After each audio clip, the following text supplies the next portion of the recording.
So why 3 steps to landscape success?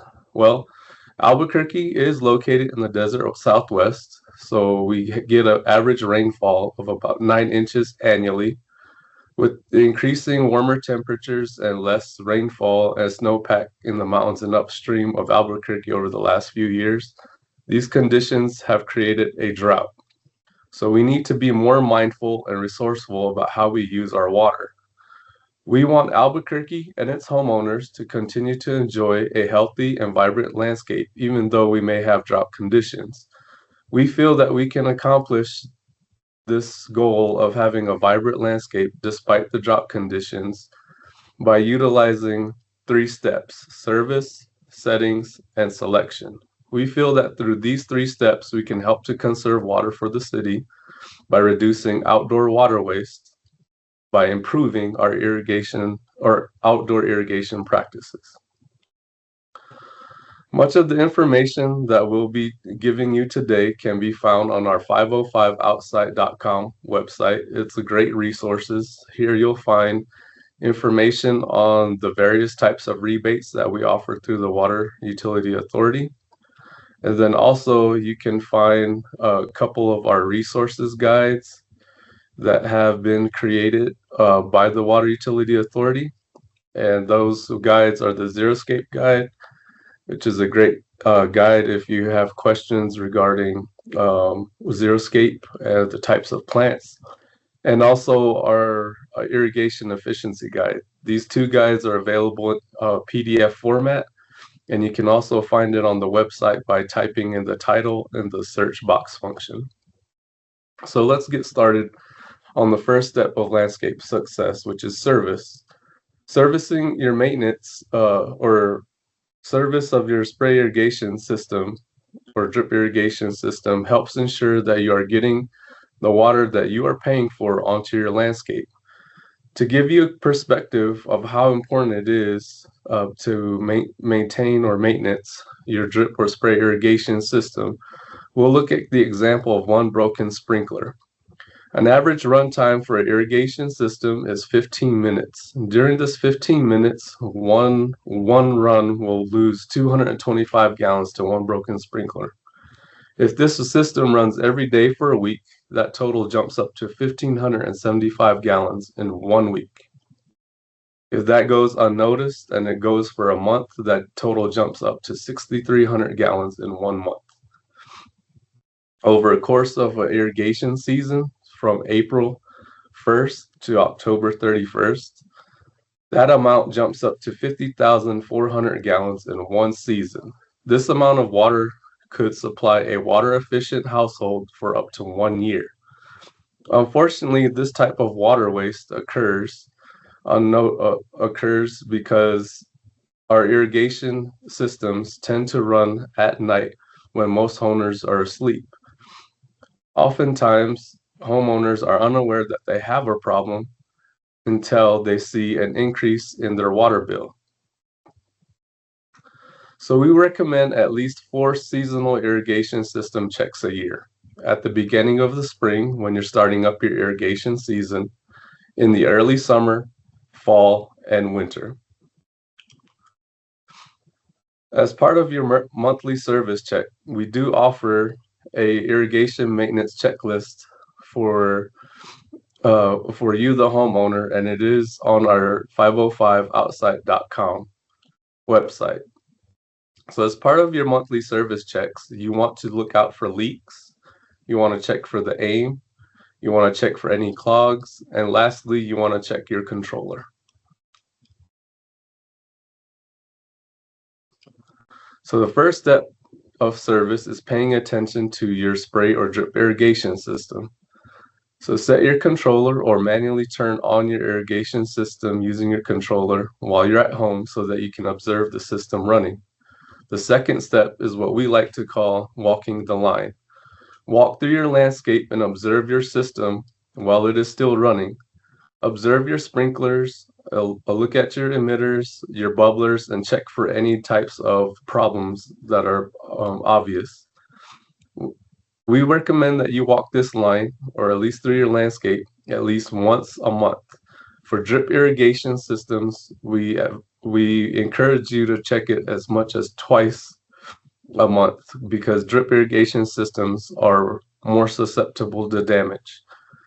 We like to also remind you that that spray irrigation systems, like any any type of material, um, have a limited lifespan, and that's roughly about 20 years. So if your spray or drip irrigation system is getting close to 20 years, you may need to service it more frequently.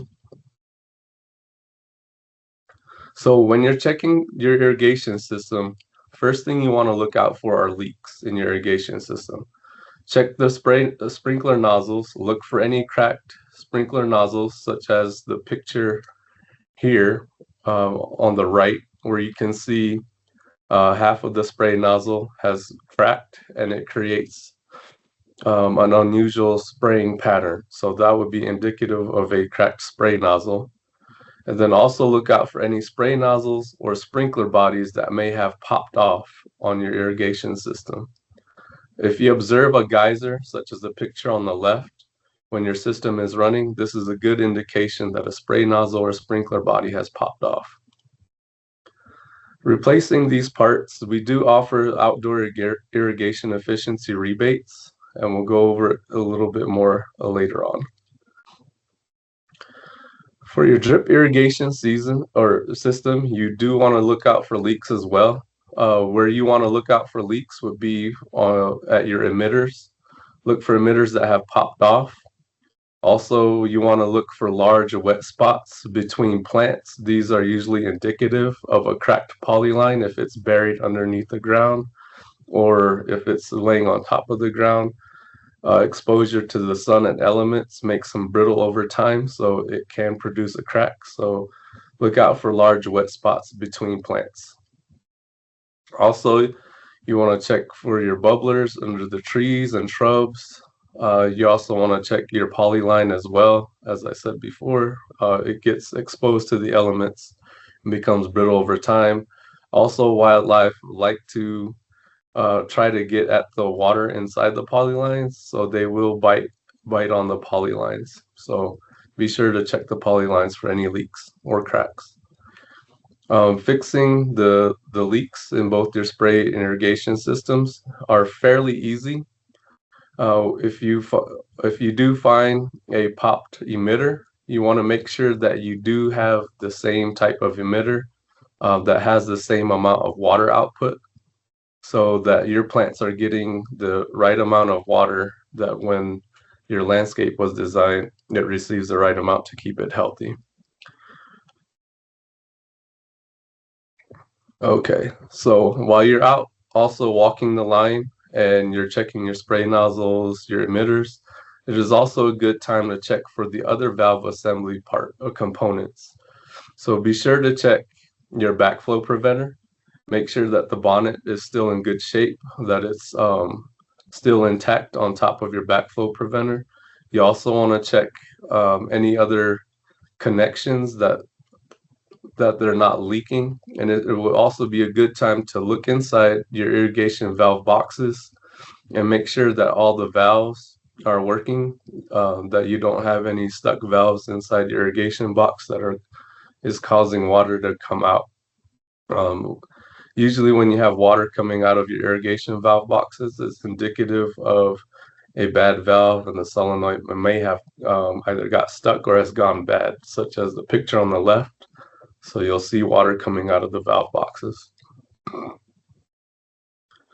And if you have any questions regarding your irrigation system, if you're not too sure of where your components could be at, you can always ask us at Ask an Expert email, and somebody will get back to you.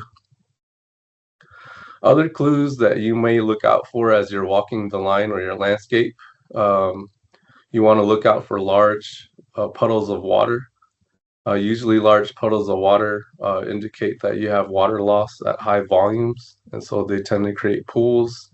You also want to look out for sediment trails, like as the picture in the middle, or you could also have sediment that is coming out from underneath the spray nozzles and spray bodies. Usually when you have sediment being dispersed like that, it's a indication that you have underground water leak at the sprinkler riser.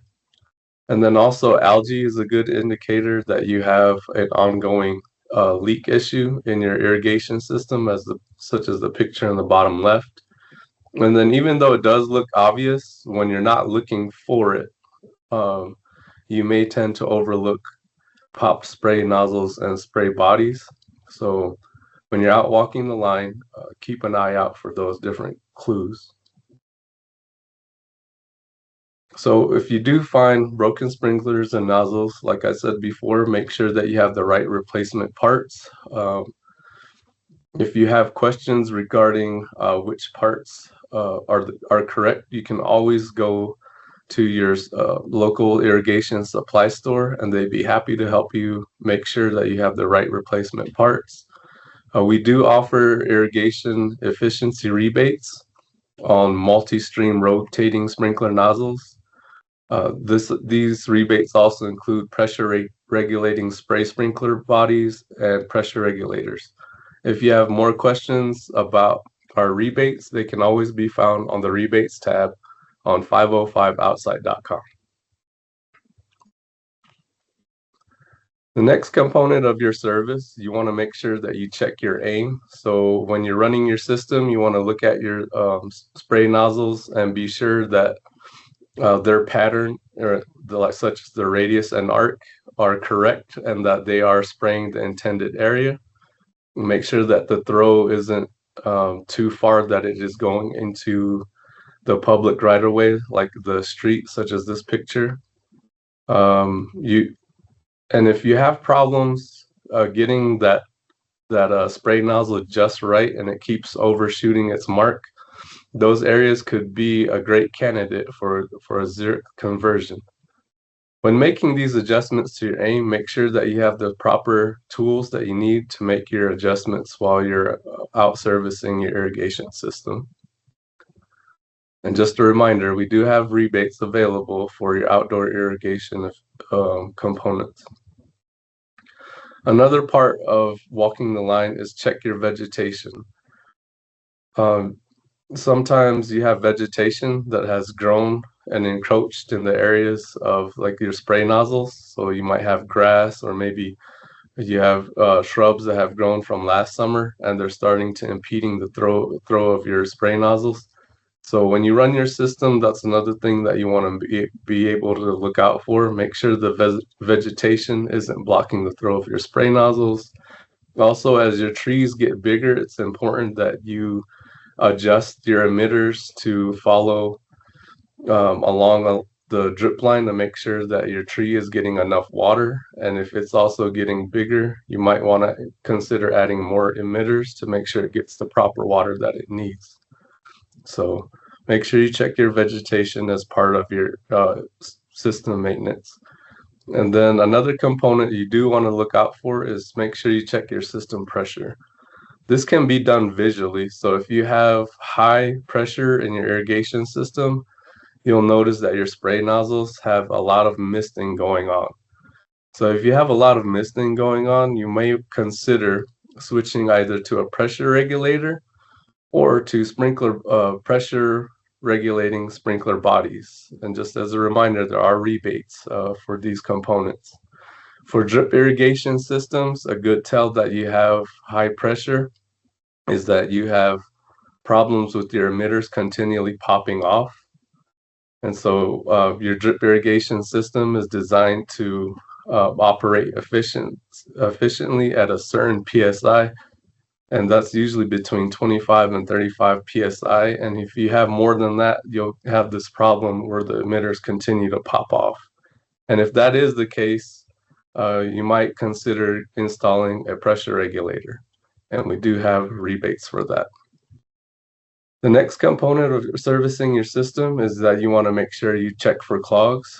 For your drip irrigation system, peek inside the valve box and check the filter. Make sure that it's clean and not clogged.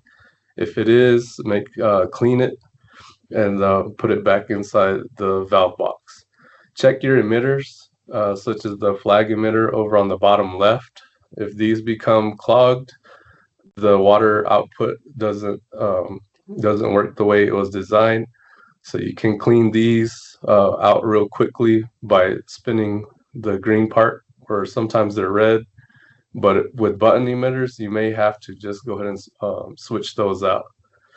And then also, you may also consider flushing out your drip irrigation system. So at the beginning of the season, you just remove the end cap to your drip irrigation season, let it run for a couple minutes, let it remove any sediment that may have accumulated from the previous season, recap it, and your system should be good to go. Also, for your sprinkler system, look for spray nozzles that may be sputtering. If you take a closer look at them and they're not a result of a cracked sprinkler nozzle, then it's probably clogged. You may have to remove that nozzle, check the filter basket inside, clean it, and then replace it. Okay, and then then also check your flow. So when you run your system, make sure that you don't have overflow coming off of your landscape. So overflow is a result of when you run your system too long, that the soil can't absorb the water fast enough to accommodate how much water is being applied. So you might have to adjust your runtime. And adjusting your runtime, you might have to either shorten it or switch up your irrigation pattern to a soak and cycle to accommodate your landscape's water needs. And then we do want to remind you that we do have rebates available. And the last part of servicing your irrigation system is your controller. Make sure that all the programs that you have in your controller are correct. Make sure that you know that the run times are where you want them, the run and end times. Make sure the number of minutes that you want a certain zone to run is correct. Sometimes they get mystery programs or default programs as a result of power outages.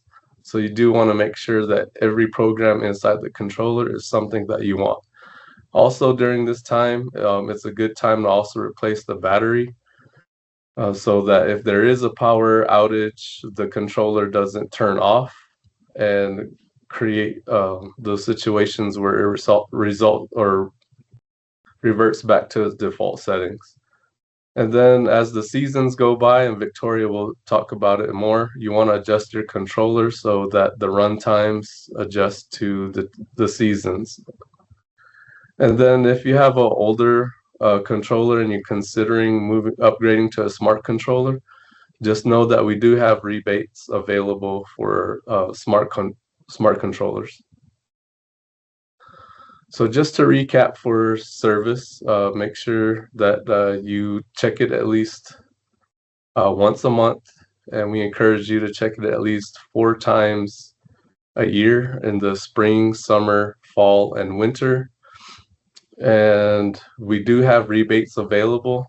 So if you're considering that, you can find more information on 505outside.com. And I'll be handing it off to Victoria, and she'll talk to you about the next portion of today's webinar.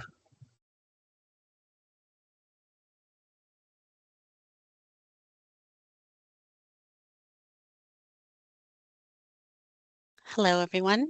My name is Victoria Garcia, and I am a water conservation specialist here with the Albuquerque Water Authority. And in my portion today, we're going to be talking about settings and why it's important to understand your settings and different components of your settings to ensure that you are effectively and efficiently watering your landscape, no matter how you're watering your yard.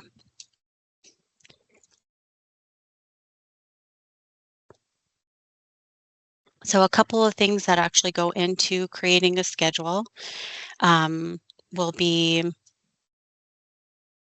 we're going to cover 5 of them today. And these other resources are available on the 505 Outside website.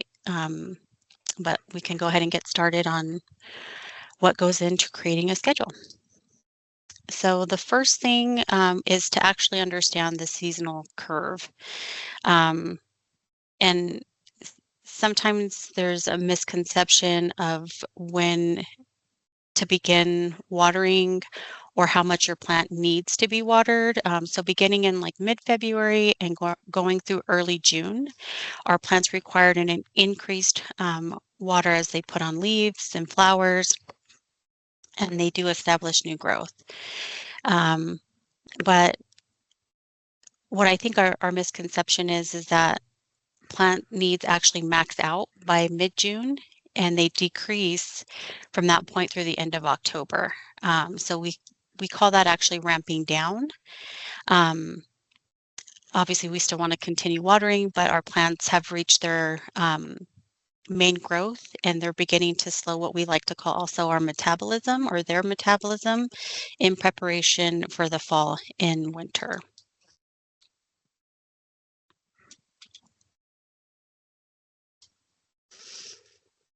The next step is how to water your yard. So understanding each component will affect your watering schedule. Each method that you see here will apply a specific amount of water in a set amount of time. So having a better idea of how much water you're adding when you're using, again, whatever component to water your yard is essential to creating an efficient schedule. So one of the main things is actually learning what kind of soil you have. So do you have sandy soils, rocky soils, clay soils? And that is going to play a major factor in how you're watering. So if you have sandy soils may need more emitters per plant, so the water is distributed more evenly in a root zone. They may need more water frequently, but for a shorter amount of time. And then plants in clay soils need fewer emitters because the water spreads more, but they'll need water less often, but for extended period of time. So you'll need to add a longer runtime for your clay soils in order for it to penetrate for the amount of time or for the depth that you need for each plant. Just keep in mind that if your soil stays saturated, that your plants can drown. So it's always good to find out what kind of sandy soil, or what kind of soil that you have in your area. We do have some information on our 505 Outside website. It's a resourceful tool. Next is understanding your microclimate. So Carl will discuss a little bit more about microclimates, but it's essential again for building a schedule. So you want to understand what part of your landscape gets the most heat and the most shade, or whether it's windy, because if your plant gets the most heat at the peak part of the day, you're going to want to plant something that's a little bit more drought resistant, and that's able to handle the heat. And then something that's a little bit more on the shady side or tends to keep hold of the moisture, something that's a little bit more adaptable for those microclimates. So understanding what kind of plants are in your yard. We all know that is feels like almost like an impossible task, but it can be done. We do have a great resource for our xeriscaping guide that is available on our 505 Outside website. It's downloadable. You can get it as a PDF. You can also email Ask an Expert, and we'll be happy to have someone get back to you if you're wondering what kind of plants are in your yard or where you should plant and would help make watering more efficient. Next, we're going to talk about our rules of thumb. So we know that building a schedule isn't going to come easy for most people, and we've just given you a lot of information. So trying to gather all the information and understand, what kind of soil you have, what plants do you have, what kind of microclimate you have, I know can, again, be overwhelming. But we've tried to eliminate most of the work for you by creating some of these charts that I'm going to show you um, that we consider our irrigation rules of thumb. So you can see here on the left-hand side, it's more of like an aerial view. It kind of shows you where you need to water your tree. And in the beginning, you want a little bit closer to the trunk, and you want to follow your drip line. You won't need as many emitters, but keep in mind that as your tree continues to grow more prominent in size, you're going to want to expand your drip line and add more emitters. And so you can see the aerial view for that. The emitters or your drip line should reflect the size of the canopy. So you can also see on the right-hand side, even if you're doing like a tree well or you're doing bubblers, again, if you are, as your tree starts to grow, you need to make sure that you either dig your tree well a little bit bigger and a little bit further out towards the canopy to ensure that your tree is actually getting the efficient amount of water where it needs it the most.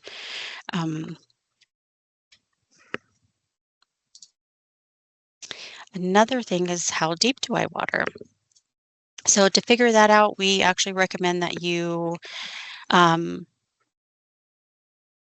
dig a hole, go back 24 hours later, and check with like either a barbecue skewer, long screwdriver, whatever you have handy, to see if the water soaked into the soil and to see where the depth is, to see where the roots will be able to use it. So if you're watering a grass lawn, 4 to 6 inches is appropriate. If you went deeper than that, you need to reduce watering. If it didn't soak in that far, you may need to add a little bit more time. So that's one way that you can determine how deep you water.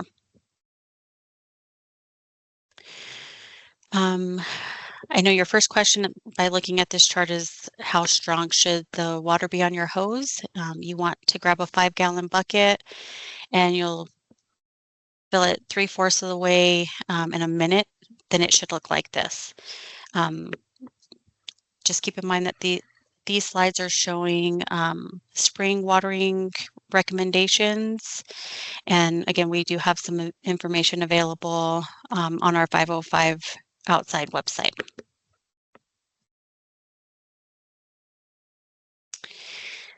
Again, we're going to be showing all spring spray irrigation, or excuse me, spring watering recommendations. And so the difference between cool season and warm season grass, cool season grasses tend to make up more traditional grasses, as warm season tend to be more native grasses, and Bermuda grasses are often grown more as meadows, and then they're rarely mowed. If you're not sure whether or not you have warm season or cool season grass, more warm season grass will go dormant during the winter. So that's one way to determine that. You'll notice here that these nozzles apply at a slower rate, which is why it's important not to combine your spray heads. They use about half the water per minute, so they must run nearly twice as long to apply the same amount as you would for the spray heads. And if you're going to be replacing these items, just keep in mind that you want to replace your high efficiency rotating sprinkler nozzles with a high efficiency rotating sprinkler nozzles. Again, as we just discussed, they spray at different rates, so you want to make sure. Okay, and we decided to generalize 2 drip zones. So we have a medium water zone, often has a higher percentage of shrubs. Lower water zones frequently have a higher percentage of smaller flowering plants and may include a cactus or other desert accents. Both zones included trees.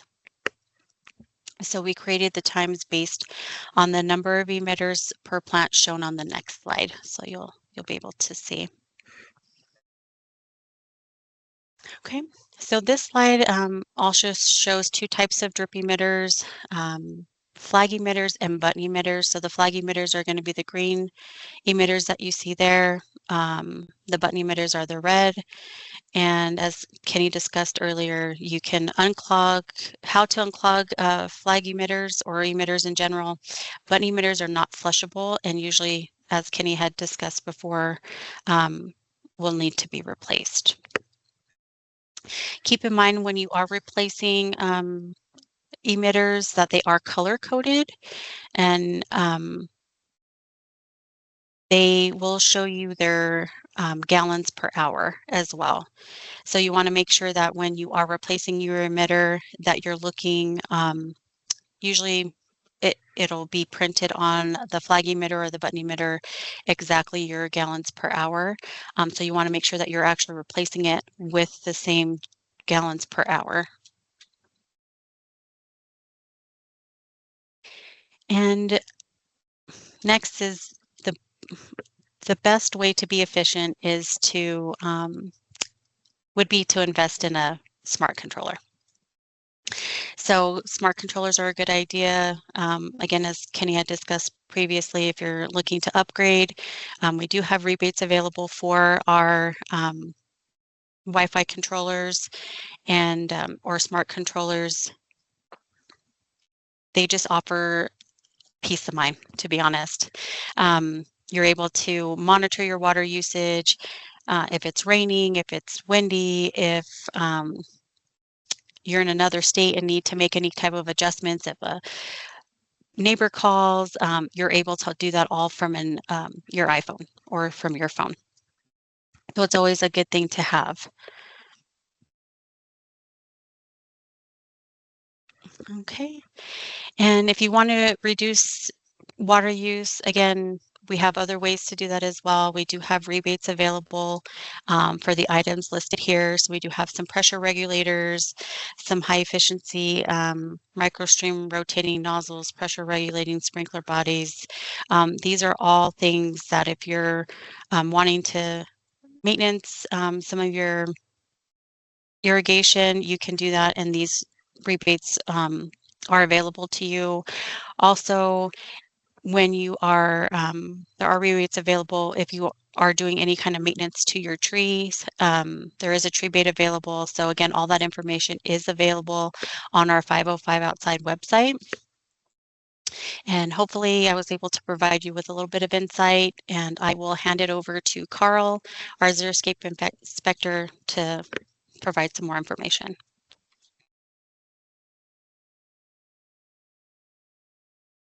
Thanks, Victoria.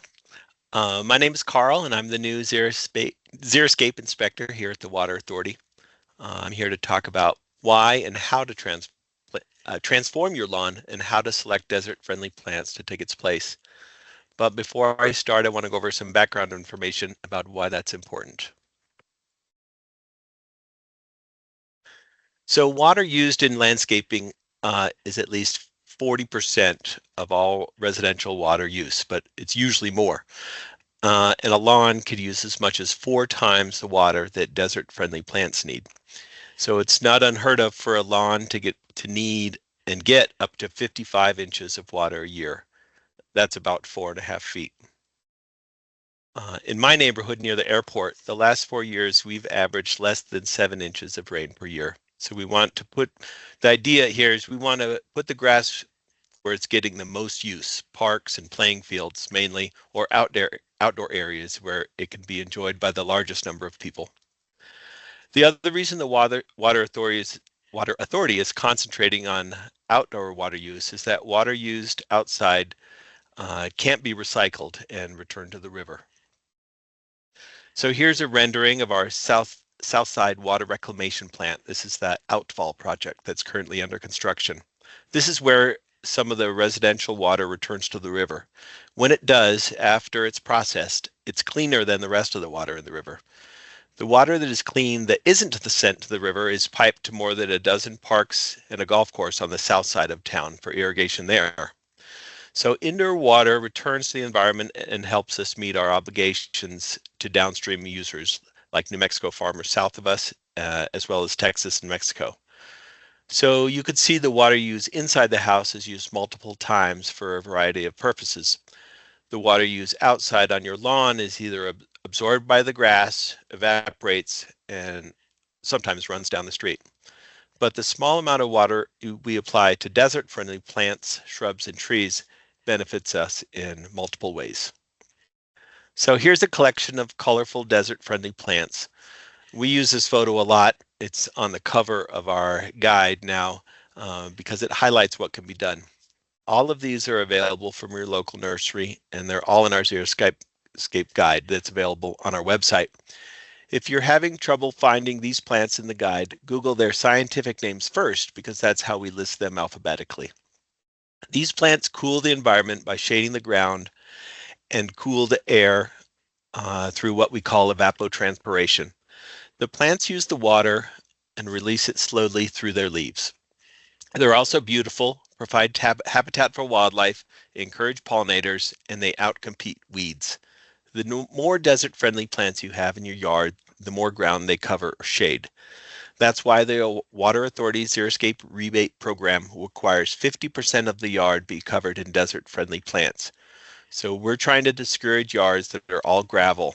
That increases the local air temperatures and do little to discourage unwanted weeds. Here's a picture of weeds growing in a yard with lots of gravel. Most weed seeds are very small and are blown in easily by the wind. The weeds have no trouble sprouting and rooting in gravel and on top of weed fabric. Weed fabric doesn't stop weeds. I've seen weeds growing in newly landscaped yards just months after new gravel was installed. This yard is piled high with gravel. It has probably been applied multiple times over the decades. There's also probably multiple layers of weed fabric or worse, plastic sheeting that will inhibit the good plants from flourishing. The cost to remove this gravel is usually more than the cost to install it. It can't be taken to the city dump, and the labor required to screen and reuse it is cost prohibitive. These weeds would have a hard time growing in the shade or mass of desert-friendly plants, trees, and shrubs. Now that we've seen the benefits of installing xeric plants, let me take a second to explain why we use the term desert-friendly instead of native. Using only plants that have evolved in New Mexico would limit our choices too much. Botanists have been traveling the world for hundreds of years researching and collecting plants on different continents. Some of the hardiest plants we recommend are native to areas surrounding the Mediterranean Sea, for example. These plants evolved over time in climates similar to ours, hot and dry. They can flourish in New Mexico's alkaline soil and low humidity, so that's why desert-friendly is our description of choice instead of native. These three plants in this slide are all from the Mediterranean region and all do very well here. The rosemary is evergreen year-round, and the lavender is somewhat evergreen, kind of depends on how cold it gets. The vitex on the right is more of a small tree or very large shrub. All three of these plants have blue or purple flowers, which is a favorite of bees. So now we're ready to discuss how to approach planning your landscape and what to consider before begin purchasing plants. So the orientation of your home is an important aspect of landscape layout. You should consider where you're going to want to spend time if you want to grow vegetables or have a play area for children or pets, for example.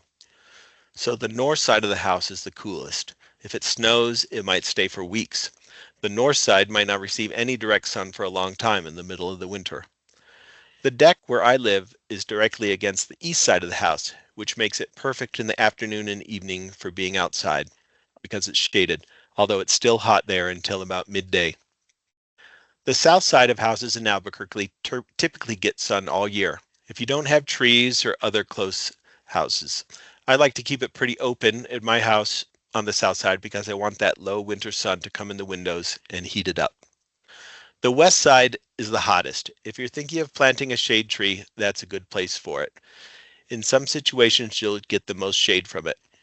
I just planted a tree on the west side of my house to block that afternoon sun and cool the house a bit in the summer. Now that we've talked about these different areas, I want to discuss the microclimates that Victoria mentioned.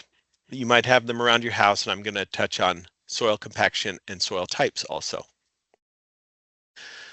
Here's the picture of the north side of the house. The homeowner planted a Japanese maple on this side. Now, it's not my favorite tree, but it's a good place for it. Japanese maples need protection from sun and wind. This tree wouldn't survive on the unprotected west side of the house, but maybe your neighbor's two-story house is close to yours and on the west side, so different story in that case. This maple also needs ample water. Because the ground is shaded, it's going to stay moist here after watering for much longer. So become familiar with the temperature differences in your yard at various times of the year. This will help you determine which plants go where. So here's two pictures of the same plant in different locations. On the left is the spot that Ocotillo prefers, very sunny western or southern locations. On the right, someone planted 3 Ocotillos in the shade of a large tree. They all died. Not only is it shady, but the ground is going to dry out much more slowly here. Ocotillos are expensive. Think about their location carefully. Also, if you're planting one, it needs very little water. Typically, you wouldn't have drip irrigation to it. This plant isn't recommended any farther north than Albuquerque. A lot of desert-friendly plants prefer sun. It's where they've evolved. So if you find a plant in our guide that prefers shade, make sure it's in the shade the majority of the time. Also, if you're researching plants on the internet and that tolerate sun, it still might not survive our New Mexico sun, which is very high amount of UV rays, which is different from quote unquote full sun in San Diego or North Carolina. So the next slide shows the site considerations. So here's a landscape construction site. You can see the tracks from the earth moving equipment. It's going to be harder here for the new roots in this area to penetrate the ground. If you're in a newly constructed home, it probably has had heavy equipment driven all over the site, but especially in the front yard. Consider digging larger holes for the plants that go here and maybe extra soil amendment. I would suggest doing the same thing if you have heavy clay, like in a lot of the valley near the river. You're going to want to loosen up a larger area than normal to make it easier for the plants to flourish. Also, if you're installing plants where an old sidewalk is or where someone used to park their car, you're going to want to do the same. So the next slide is a basic map of the soil types in our area. So Victoria talked about how water moves differently through sand versus clay. So here are 4 different areas of Albuquerque. And let me say that soil types within these areas, they vary a lot. But generally on the West Mesa, which is anything out of the river valley, near and west of Coors, you're going to find a lot of sand. In the valley, it can be a lot of clay.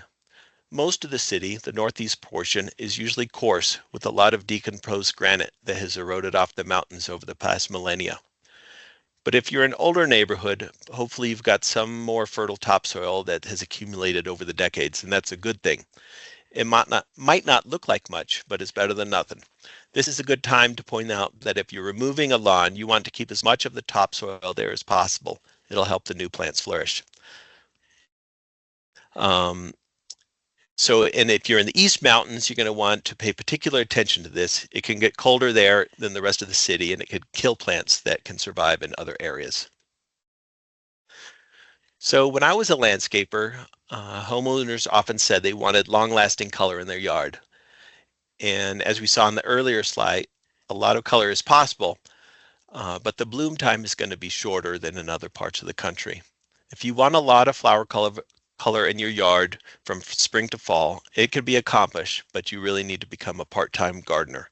That's someone who is cutting off spent flowers, called deadheading, sometimes hand watering, and perhaps fertilizing to maximize bloom. It's more than just our low rainfall.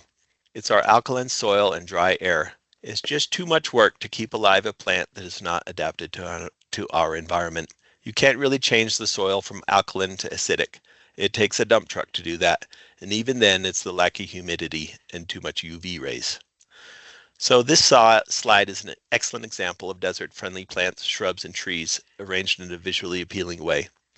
The Chinese pistache tree in the back shades the house and cools the yard, which slows down the evaporation rate of the surrounding soil. Underneath it, the yucca's thin leaves contrast to the thicker ones on the agave. The agave's silvery blue form is highlighted by the red fall color of the sumac, which stays low and doesn't block the view of the other plants. So it's the different leaf shapes, colors, and heights that all contribute to this picture, and none of the plants are quote unquote flowering. Some other attributes to consider include overall plant form, seed heads, bark texture, and fruit color, just to mention a few. So these are grama grass seed heads, and they glow in the afternoon light, especially with a dark backdrop behind them. These seeds that curl as they dry were so compelling that they inspired sculptors at 2 local developments. This is at the High Desert neighborhood at Tramway in Spain, and the Mariposa development in Rio Rancho. These are modeled after the grama seed heads we saw in the earlier slide. So the next slides will be an example of a few plants, shrubs, and trees that can provide some visual interest in your yard. Now, here we have 2 plants that are very low water. We have them listed as rainwater only in our Xeriscape guide. You're going to want to hand water them to get them established and an occasional drink during dry periods, but these are 2 good options if you have an area that's hard to get drip irrigation to, like the far side of a concrete driveway that you can't tunnel under. Typically, I would only plant a cactus like the agave once it is really warmed up. A lot of cacti need a long summer to get their roots established before it gets cold. But you can see how placing these 2 plants with very different leaf forms next to each other can be interesting. And by the way, usually when we see an agave that's not doing well, it's because it's had too much water. So here are 2 trees with very interesting bark. On the left is an excellent shade tree that the city of Albuquerque has been planting a lot of in the past decade or 2. It doesn't produce the annoying seed heads that sprout everywhere like our aging Siberian elms. It is a fast grower. The tree on the right is an alligator juniper. Now you're going to have to be patient for the bark to get to this point, but it's visually appealing. Also, if you're planting a tree, make sure it's one from our list, so it's eligible for a tree bait up to $100 or 25% of the cost of the tree as a credit on your water bill. To find the correct web page, go to 505outside.com, and at the top middle of the page, click on Rebates, drop-down menu, then Residential, and then Tree Bait. So here are 3 readily available shrubs and grasses that do well here with fluffy seeds and flowers. The Apache plume on the left is very hardy and growing throughout the foothills here in Albuquerque. The ornamental grass in the middle will be about 2 feet high and 3 feet wide. I recommend you plant a few of these together to form a mass. The smoke tree on the left is a small tree or large shrub that is available in green or purple leafed variety. The smoke tree is a medium water user in our guide and can get up to 15 feet tall.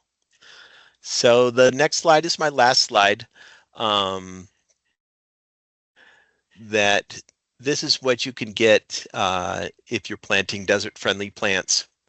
And this is what we want to encourage to benefit our environment and to encourage all sorts of life in our yards.